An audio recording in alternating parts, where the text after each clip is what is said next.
ಮುಖ್ಯಾಂಶಗಳು. ನಮ್ಮ ಕರ್ನಾಟಕ ಸೇನೆ ಯುವ ಘಟಕದಿಂದ ಕ್ರಾಂತಿಕಾರಿ ಕ್ರಮ. ಸೇನೆಯ ಕಾರ್ಯಕರ್ತರು ಕಚೇರಿಯನ್ನು ಸಂಪೂರ್ಣ ಧ್ವಂಸಗೊಳಿಸಿ ಆನ್ಲೈನ್ ಜೂಜಿನ ಅಡ್ಡೆಗಳಿಗೆ ಎಚ್ಚರಿಕೆ. ಹಾಸನ ನಗರದ ಬಿಎಂ ರಸ್ತೆಯಲ್ಲಿ ಮಲಬಾರ್ ಗೋಲ್ಡನ್ ಡೈಮಂಡ್ಸ್ ಕಟ್ಟಡದಿಂದ ಬಿದ್ದು ವ್ಯಕ್ತಿ ಸಾವು. ತುಮಕೂರಿನ ಜಿಲ್ಲಾಧಿಕಾರಿ ಶುಭ ಕಲ್ಯಾಣ್ ಅವರು ಸರ್ಕಾರಿ ಕಾರು ಸ್ವಂತಕ್ಕೆ ಬಳಸಿಕೊಂಡಿದ್ದಾರೆ ಎಂಬ ಆರೋಪ. ನಮ್ಮ ಕರ್ನಾಟಕ ಸೇನೆ ಯುವ ಘಟಕದಿಂದ ಕ್ರಾಂತಿಕಾರಿ ಕ್ರಮ. ನಮ್ಮ ಕರ್ನಾಟಕ ಸೇನೆ ಯುವ ಘಟಕದ ನಾಯಕರು ರಘು ಪಡಕೋಟೆ ಮತ್ತು ಮಂಜುನಾಥ್ ಅವರ ನೇತೃತ್ವದಲ್ಲಿ ಕೋರಮಂಗಲದಲ್ಲಿ ಅಡಗಿದ್ದ ಆನ್ಲೈನ್ ಬೆಟ್ಟಿಂಗ್ ಹಾಗೂ ಕಸಿನೋ ಅಡ್ಡೆಗಳ ಮೇಲೆ ಬೃಹತ್ ದಾಳಿ ನಡೆಸಲಾಯಿತು. ಸೇನೆಯ ಕಾರ್ಯಕರ್ತರು ಕಚೇರಿಯನ್ನು ಸಂಪೂರ್ಣ ಧ್ವಂಸಗೊಳಿಸಿ ಆನ್ಲೈನ್ ಜೂಜಿನ ಅಡ್ಡೆಗಳಿಗೆ ಎಚ್ಚರಿಕೆ ಗಂಟೆ ಮೊಳಗಿಸಿದ್ದಾರೆ. ಅಮಾಯಕ ಯುವಕರನ್ನು ಹಣದ ಪ್ರಲೋಭನದಲ್ಲಿ ಬೀಳಿಸಿ ನಾಶದ ಹಾರಿಗೆ ತಳ್ಳುತ್ತಿದ್ದ ಅಕ್ರಮ ಅಡ್ಡೆಗಳನ್ನು ಸೇನೆ ಸಂಪೂರ್ಣವಾಗಿ ಧ್ವಂಸಗೊಳಿಸಿದೆ. ಸಾವಿರಾರು ಕುಟುಂಬಗಳು ಬೀದಿ ಪಾಲಾಗಿ ಅನೇಕರು ಜೀವ ಕಳೆದುಕೊಂಡಿದ್ದಾರೆ. ಇದರ ಹೊಣೆ ಈ ಜೂಜಿನ ಮಾಫಿಯಾ. ಇದೀಗ ಸೇನೆಯ ಎಚ್ಚರಿಕೆ ಸ್ಪಷ್ಟ. ಆನ್ಲೈನ್ ಬೆಟ್ಟಿಂಗ್, ಕಸಿನೋ ಅಡ್ಡೆ, ಇಸ್ಪೀಟ್ ಅಕ್ರಮ ನಡೆದರೆ ಎಲ್ಲೇ ಇರಲಿ ಕರ್ನಾಟಕ ಸೇನೆ ಅಲ್ಲಿಗೆ ಧಾವಿಸಿ ನಿಶ್ಶೇಷ ಮಾಡುತ್ತದೆ. ರಾಜ್ಯ ಮತ್ತು ಕೇಂದ್ರ ಸರ್ಕಾರಗಳು ಆನ್ಲೈನ್ ಬೆಟ್ಟಿಂಗ್ ಆಪ್ಗಳನ್ನು ಬ್ಯಾನ್ ಮಾಡಿದುದೇ ಸೇನೆಯ ಹೋರಾಟದ ಫಲ. ಆದರೆ ಹೋರಾಟ ಇನ್ನೂ ಮುಗಿದಿಲ್ಲ.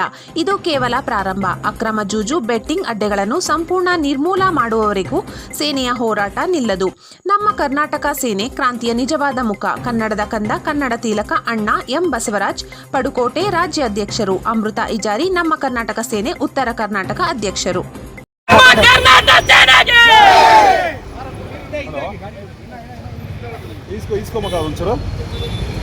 ಧಿಕ್ಕಾರ ಧಿಕ್ಕಾರ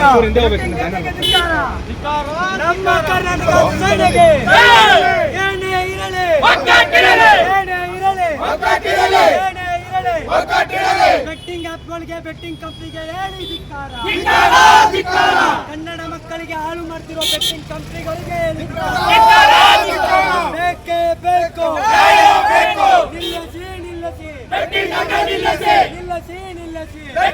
ನಿಲ್ಲಿಸಿ ಯಾತಕ್ಕಾಗಿ ಹೋರಾಟ,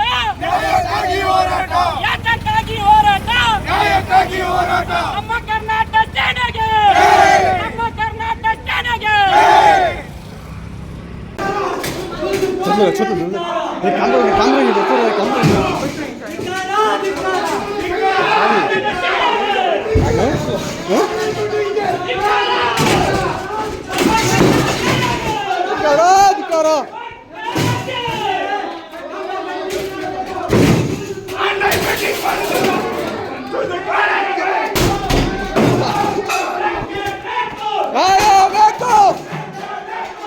ನಮ್ಮ ಕರ್ನಾಟಕ ಸೇನೆ ಯುವ ಘಟಕ ವತಿಯಿಂದ ಸುರೇಶ್ ಅವರು ಮತ್ತೆ ಎಲ್ಲ ನಮ್ಮ ಪದಾಧಿಕಾರಿಗಳು ನೇತೃತ್ವದಲ್ಲಿ ಇವತ್ತು ಬೆಟ್ಟಿಂಗ್ ಆ್ಯಪ್ ಕಂಪ್ನಿನ ನುಗ್ಗಿ ಧ್ವಂಸ ಮಾಡಿದ್ದೀವಿ. ಇವತ್ತಿಂದ ಹೇಳ್ತಾ ಇದ್ದೀವಿ, ಅದು ಯಾವುದೇ ಬೆಟ್ಟಿಂಗ್ ಆ್ಯಪ್ ಕಂಪ್ನಿ ಆಗಿರಲಿ ಇನ್ನು ಮುಂದೆ ನಾವು ನುಗ್ತೀವಿ, ಹೊಡಿತೀವಿ. ಯಾಕಂದರೆ ಬೆಟ್ಟಿಂಗ್ ಕಂಪ್ನಿಗಳು ಬಂದಾಗಬೇಕು. ಇವತ್ತು ನೋಡ್ತಾ ಇದ್ದೀರಾ, ವಿದ್ಯಾರ್ಥಿಗಳು IAS officer, KS officer, officer ಆಗಬೇಕಾಗಿತ್ತು, ಪೊಲಿಟಿಕಲ್ ಪರ್ಸನ್ಸ್ ಆಗಬೇಕಾಗಿತ್ತು. ನಮ್ಮ ನಾಡನ್ನ ಕಾಪಾಡಬೇಕಾಗಿರೋ ವ್ಯಕ್ತಿಗಳು ಜೂಜಾಡಿ ಸಾಯ್ತಿದ್ದಾರೆ. ಇವತ್ತು ನೇಣು ಹಾಕೊಂಡು ಸಾಯ್ತಿದ್ದಾರೆ. ಎಷ್ಟೋ ಕುಟುಂಬಗಳು ಬೀದಿಗೆ ಬಂದಿದೆ. ಇವೆಲ್ಲವೂ ನಿಲ್ಬೇಕಂತ ನಾವು ಹೋರಾಟ ಮಾಡ್ತಾ ಇದೀವಿ. ನಮ್ಮ ಕರ್ನಾಟಕ ಸೇನೆಗೆ GST ನಂಬರ್ ನೋಡಿ, ಲೈಸೆನ್ಸ್ ಎಲ್ಲ ಇದೆ. GST ನಂಬರ್ ಕರ್ನಾಟಕ ಮಕ್ಕಳಿಗೆ ದಿಕ್ಕು ತಪ್ಪಿಸಿರುವ ಬೆಟ್ಟಿಂಗ್ ಆಪ್ಗಳಿಗೆ ಹೇಳಿ ಧಿಕ್ಕಾರ. ಬೆಟ್ಟಿಂಗ್ ಕಂಪನಿಗಳಿಗೆ ಹೇಳಿ ಧಿಕ್ಕಾರ.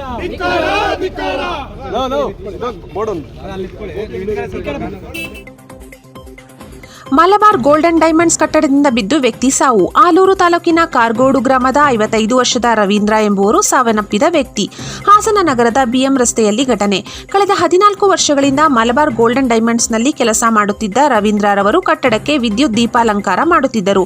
ಇಂದು ಸಂಜೆ ಇಡೀ ಕಟ್ಟಡಕ್ಕೆ ಲೈಟಿಂಗ್ಸ್ ಹಾಕುತ್ತಿದ್ದ ರವೀಂದ್ರ ಈ ವೇಳೆ ಕಟ್ಟಡದ ಮೇಲಿಂದ ಆಯತಪ್ಪಿ ಬಿದ್ದು ಸಾವನ್ನಪ್ಪಿದ್ದಾರೆ. ಸ್ಥಳಕ್ಕೆ ಪೊಲೀಸರು ಭೇಟಿ ನೀಡಿ ಪರಿಶೀಲನೆ ನಡೆಸಿದ್ದಾರೆ. ಹಾಸನ ನಗರ ಪೊಲೀಸ್ ಠಾಣಾ ವ್ಯಾಪ್ತಿಯಲ್ಲಿ ಘಟನೆ.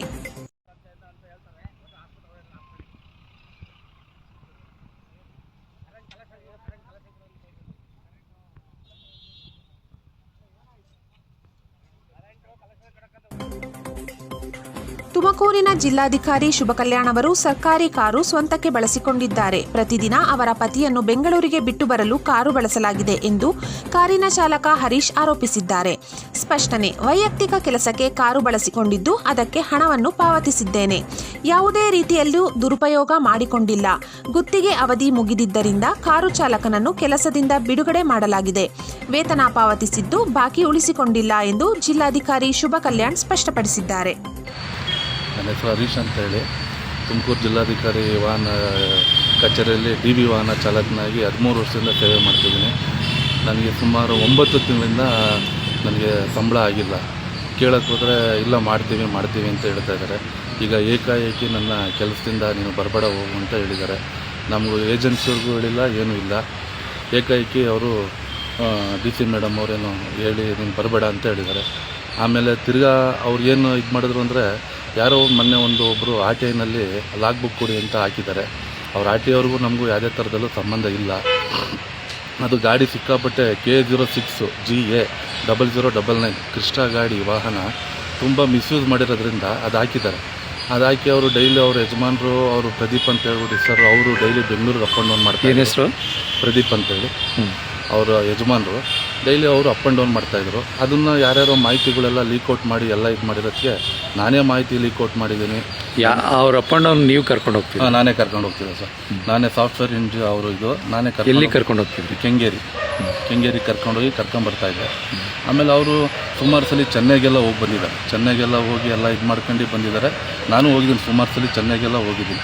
ಅವ್ರು ಯಾವಾಗ RTIನಲ್ಲಿ ಹಾಕಿದ್ರು ಆ ವೆಹಿಕಲ್ ಎಲ್ಲೆಲ್ಲಿ ಓಡಾಡಿದೆ ಕೊಡಿ ಅಂತ, ಆವಾಗ ಲಾಗ್ ಬುಕ್ ಬರೀರಿ ಅಂತ ನಮಗೆ ಪ್ರೆಷರ್ ಮಾಡಿದ್ರು.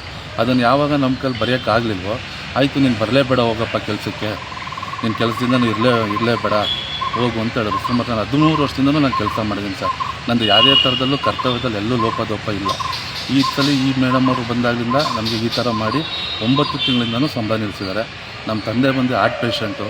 ಎಷ್ಟೇ ರಿಕ್ವೆಸ್ಟ್ ಮಾಡ್ಕೊಂಡ್ರು ನಮಗೆ ಏನು ಅವರು ಇದನ್ನು ಕೊಡ್ತಾ ಇಲ್ಲ, ಯಾರೂ ರೆಸ್ಪಾನ್ಸ್ ಮಾಡ್ತಾ ಇಲ್ಲ. ಹಂಗಾಗಿ ತುಂಬ ಇನ್ಯಾರ ಹತ್ರ ಹೋಗಿದ್ರಿ ನೀವು? ಸರ್, ನಾನು ಇವ್ರ ಹತ್ರ ಹೋಗಿದ್ದೆ. ನಮ್ಮ ಒಬ್ಬರು ಕೊಲೀಗಿದ್ರು, ಪರಮೇಶ್ವರ್ ಸಾಹೇಬ್ರು ಕೊಲೀಗಿದ್ರು. ಅವ್ರಿಗೊಂದು ಸ್ವಲ್ಪ ಹೇಳಿ ಅಂತ ನಾನು ಹೋಗಿದ್ದೆ. ಸಾಹೇಬ್ರು ಬ್ಯುಸಿ ಇರೋದ್ರಿಂದ ಅವ್ರು ಸಿಗಲಿಲ್ಲ. ಆಯಿತು ಅಂತ ಹೇಳ್ಬಿಟ್ಟು ಬಂದು ಆಮೇಲೆ ತಿರ್ಗಿ ಯಾರ ಹತ್ರ ಹೋಗಲಿ, ನಾನು ಇಲ್ಲೇ ADC ಹತ್ರ ರಿಕ್ವೆಸ್ಟ್ ಮಾಡಿದೆ. ಅವ್ರದ್ದೇನಿಲ್ಲ, ಮೇಡಮ್ ಅವ್ರನ್ನ ಭೇಟಿ ಆಗಪ್ಪ ಅಂದರು. ಅವ್ರನ್ನೂ ಭೇಟಿ ಆದ, ಏನೂ ಪ್ರಯೋಜನ ಆಗಲಿಲ್ಲ ಸರ್. ನನ್ನ ಸಂಬಳನೂ ಆಗಿಲ್ಲ. ನಮ್ಮ ತಂದೆ ನಮ್ಮ ಮನೆಯಲ್ಲಿ ತುಂಬ ಪ್ರಾಬ್ಲಮ್ ಇದೆ. ಹಂಗಾಗಿ ಏನು ಮಾಡಬೇಕು ಅಂತ ಗೊತ್ತಾಗ್ತಿಲ್ಲ ಸರ್. ಏಕಾಏಕಿ ನನ್ನ ಜೀವನಕ್ಕೆ ತೊಂದರೆ ಮಾಡಿದ್ರು. ಅಷ್ಟು ವರ್ಷದಿಂದ ನಾನೇನು ಇದು ಮಾಡಿದಿಲ್ದವನು ಏಕಾಏಕಿ ನನ್ನ ಇವತ್ತು ಕೆಲಸದಿಂದ ತೆಗೆದಿದ್ದಾರೆ. ಬರಲೇಬೇಡ ಹೋಗಿ ಅಂತ ಹೇಳಿದ್ದಾರೆ. RTIಗೆ ಹಾಕಿರೋದಕ್ಕೂ ನಮಗೂ ಸಂಬಂಧನೇ ಇಲ್ಲ. ನೀವು ಯಾವ ಊರಿನವರು? ನಮ್ಮ ತುಮಕೂರು ಸರ್, ಇಲ್ಲಿ SIT ವಾಲ್ಮೀಕಿ ನಗರ.